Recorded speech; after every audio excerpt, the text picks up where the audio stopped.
Hey Frag fam, Corbin here again from Northwest Scent. So it is week number 3 of my weekly fragrance haul series. I'm releasing this on Tuesday and I do apologize for that. I know these are supposed to come out on Mondays. However, I had a really busy week last week, in particular this last weekend, and I literally could not find the time to make this particular video. So I'm filming it today on Monday, which is when it should have dropped, but it's going to be coming out tomorrow on Tuesday. So again, I do apologize for kind of the shuffle on the days here, but it's just how it worked out this particular week. However, I am bringing you guys a really nice large fragrance haul for this video, so maybe that'll make it up. I have 10 fragrances that I picked up within the last week, so this is honestly one of the biggest hauls I've ever had. So if you guys are interested in hearing about these 10 fragrances, please stick around. But first, let's roll that intro.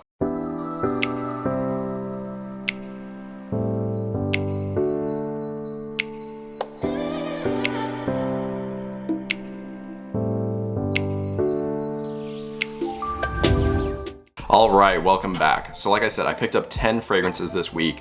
I didn't even do this intentionally, it's just kind of how things worked out. Also, I did actually get 6 of them in person. So 5 I picked up at rack stores, 1 of them I did a local swap, and then the other 4 were purchased online through either Facebook or some kind of retailer or a discounter. So with that out of the way, we're going to jump straight into the first fragrance that I picked up this week.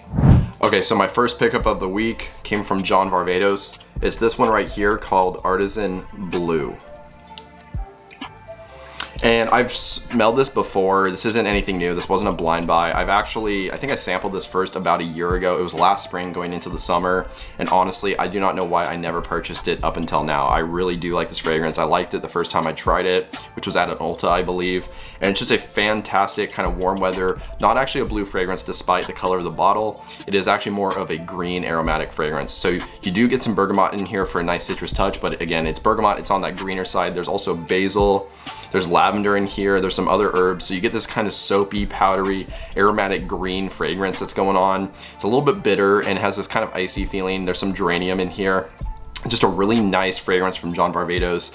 Even though it is a fresh, kind of aquatic green style fragrance, it is very complex, at least to my nose, which I do really appreciate for something as affordable as this. I think I picked it up for about $35, and this is one that I picked up through a discounter. So fantastic. I'm gonna be wearing this one in the spring, and honestly, even though it is a greener fragrance, it does have a freshness to it that makes it very wearable in the high heat. So this is something I'm definitely gonna reach for in the summertime as well. So again, my first pickup of the week, that was this one right here, John Varvatos Artisan Blue. So my next pickup actually came from a rack store. I got it at TJ Maxx here locally. I think I got it for $16, and I'd actually been interested in this one for a little while. I saw it, so I jumped right on it. It's this one right here, Nautica Voyage Heritage. So this was a blind buy. I have not sampled this one, and I got it because I do enjoy Nautica Voyage N83, which of course is a flanker of this one. I don't really enjoy the original Voyage that much, but I've heard good things about Heritage right here, in particular from Tyler over at Simply Fragrances, and then I've seen other people mention it as well. I think Ross from tltg Reviews has mentioned this one before as well. So I went ahead and purchased it, and I wasn't disappointed. This was a pleasant surprise. This kind of gives me vibes similar to N83, the flanker of this one, although this is missing the cardamom and then the aquatic notes from that fragrance. So this one to me is less aquatic and more, I would say, green, kind of spicy. But it is still very fresh, but it's more on that herbaceous, spicy side of things. There's also some ginger in here, which I don't remember there being that in N83, and so I really dig that note, and I like it in this fragrance in particular. It gives this kind of a nice bite almost. So another fantastic cheapie. As you guys know, I'm not a huge fan of cheapies, but this is one that has my approval. I really enjoy this one a lot, and for me, it's going to be used in basically the same situations as the previous fragrance I talked about, which was John Varvatos Artisan Blue. They're both kind of in that fresh, green, spicy, herbal side of things. So again, another fantastic purchase in my opinion. I really dig this one a lot. That was Nautica Voyage Heritage. So my third pickup of the week isn't actually one fragrance. This is 4 fragrances. Reason being is I got all 4 of them at the same store. I was out rack store hunting, just like when I got Nautica Voyage Heritage. That one was at TJ Maxx. I got these all at Burlington's, and they're all from the same line. There are these fragrances right here, the Banana Republic Icon line fragrances. And of course, I didn't get all of them. I only got 4, but of course, Vintage Green is one of them. Then I also got Linen Vetiver right here. Then Black Platinum right here. And then the last one was this one right here, Oud Mosaic. So I don't want to get super in depth with these, and honestly in general, just because this will be a really long video if I try and talk about these too much. but basically my first impressions are above right here. I did a video on those, so be sure to watch that. Black Platinum to me gave me very similar vibes to Tom Ford's Noir Eau de Parfum, the discontinued fragrance, so that's a really good one in my opinion. Vintage Green, it smelled similar to something for me, but I couldn't remember what that was. It's just this kind of clean, slightly vetivery, fresh, slightly spicy kind of fragrance. Very kind of soapy as well. I really like that, and that's going to be another good one. Again, kind of in the same vein as Nautica Voyage Heritage and then John Varvatos Artisan Blue. It's on that fresh but very green herbaceous side with like a little bit of spiciness. Oud Mosaic was fantastic. This one was my favorite. It's an Oud Rose combo with some fruity notes, and then there's a little bit of the spiciness in the background as well. So it's just a fantastic cheap Oud Rose combo. And then the last one was this one right here, Linen Vetiver. And I wasn't a huge fan of that one. It's a nice fragrance, doesn't smell bad, but just for my taste, it didn't really wow me or anything like that. So again, my third pickup of the week was 4 fragrances. I got these all at Burlington's. Overall, it was a decent haul when I grabbed these. So next, this was one of my first purchases that actually came in from a Facebook purchase. This is something that I don't own anything from this line. So this is a brand new house to me. I've tried many of their fragrances before.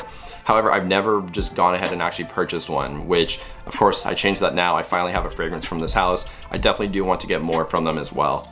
This one is Montal Honey Oud.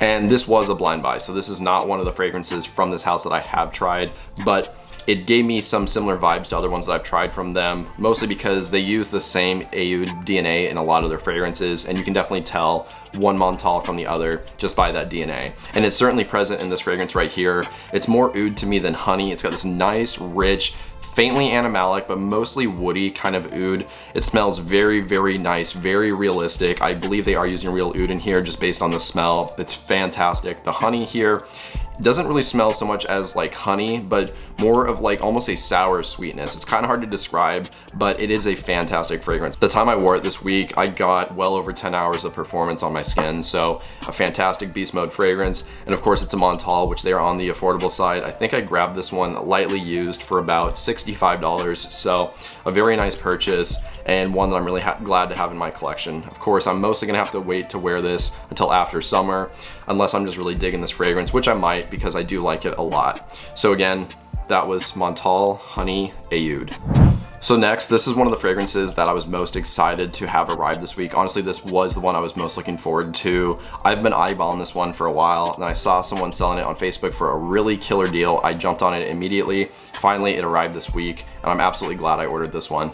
This is a Roja fragrance. It is the Qatar edition from the Gulf collection. So, man, guys, this smells really, really good. This has dominant notes of peach, rose, oud, and cotton candy. Although, as like many Roja fragrances, there is seemingly an endless list of notes. I think there's probably 20, maybe 30 notes in this fragrance. As you can see, I actually did get the 100 milliliter size, which they apparently stopped producing. I found a guy that was selling a couple of the 100 milliliters that he stocked up on from a limited release of this fragrance that they had in that size. So I jumped on it and got one of them. A fantastic pickup. I really do dig this. It has some similarities to some of his other oud fragrances, but this one really does stand alone for me, and I'm very, very glad I purchased this. So something I'm probably gonna have to wait to wear again, just because this is on that heavy oud rose side, and it is quite sweet as well from that cotton candy and then the peach. There's also some amber in here, and it's a little bit powdery, especially in the dry down, and you can definitely detect that. So a fantastic fragrance from Roja, one I'm really glad I picked up. That was Roja Parfums Qatar. So my second to last pickup of the week, this is one that I did a review on, so be sure to go watch that. This is actually an unreleased fragrance. I'm not sure the exact date of release, but I imagine it's gonna be sometime during the spring because this is a summer fragrance. So usually, of course, they would like to release something ahead of time so more people can get it and wear it for that particular season. This one, it's from Christian Dior in their Maison Christian Dior line, and it is Eden Rock. And like I said, I did a review on this fragrance. It's really good, but it didn't actually blow me away. So this wasn't like an absolutely love fragrance for me, but it was a like, and I am glad that I have it in my collection. like I said, a summer release, and this is one that is supposed to, it was basically created in commemoration of the 150th anniversary of Hotel Eden Rock, which is located in the French Riviera. It's on the Mediterranean coast. So of course, just from that, you can kind of imagine it's probably gonna be a more warm weather fragrance. This one certainly is. From the limited notes that are available just from Dior, this one has sea salt, there's mineral notes, there's coconut, jasmine, pine tree, and then cistus labdanum. Although there is more in it than that. I do get some citruses in here. I get some aquatic notes. I get some geranium as well, actually. So a fantastic fragrance. Again, one that does smell really nice, and it does smell fantastic, like I said, but it's not a wow for me. So be sure to sample this one when it gets released if you guys are interested. You may not want to get the full bottle just because it comes in these huge bottles, and if you end up being a little bit disappointed, then you have a lot of juice that you're stuck with. So definitely one I recommend sampling, but it was a solid release in my opinion. So again, that was this one right here, Maison Christian Dior's Eden Rock. And finally, my last pickup, I actually got this one a couple of days ago, so it barely made the cut for this list. This was also done through a local meetup. So one of my Facebook friends that are in the Facebook groups that live here locally, I saw them selling this fragrance for a really good asking price. So I hit him up and then we met up. I brought some bottles, he brought a couple others as well. We tried some different things, and then I ended up buying this fragrance in particular. I really ended up liking it a lot. And of course, that's why I grabbed it. It's this one right here. It is Kilian Bamboo Harmony.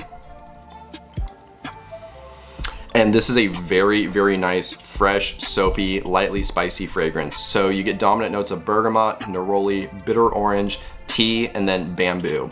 And then there are some spices in the base, and there's a little bit of oak moss, giving it kind of almost a vintage feel in a way in that dry down. But to me, this is mostly fresh, soapy, lightly spicy, and a little bit sweet. Really nice fragrance from Kilian. You don't see them release many fresh fragrances. They're mostly releasing gourmands or very heavy kind of oudi fragrances, just in general stuff that's very dark and good for the winter time. This is one of their warm weather fragrances, and this is definitely something that is going to be making my summer and probably some spring lists as well, just because it is so fresh and so pleasant smelling. I really like it a lot. A great fragrance from the house, not one that you get to see talked about a ton, but you see it pop up from time to time. Definitely a worthwhile fragrance to have in your collection, in my opinion, and I'm glad I have this one in my collection now. So again, that was Kilian's Bamboo Harmony.